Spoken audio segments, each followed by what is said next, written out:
Halo adik-adik. Nah, kali ini kakak bakal membersihin ondel-ondel yang cowok ya adik-adik.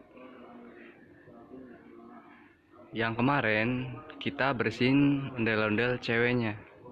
Dan sekarang kakak bakal bersihin ondel-ondel yang cowoknya adik-adik. Yuk kita langsung bersihin aja ya adik-adik. Nah, sekarang ondel-ondelnya kita udah rebahin adik-adik. Kita langsung bersihin aja ya adik-adik. Adik-adik juga boleh bersih-bersih di rumah ya, agar adik-adik bisa membantu orang tua. Karena kebersihan itu sebagian dari iman loh adik-adik.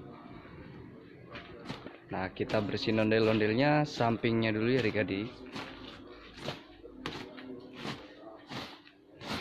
Walaupun tidak terlalu bersih, seenggaknya kita udah berusaha membersihkannya adik-adik. Kita bersihin aja bajunya.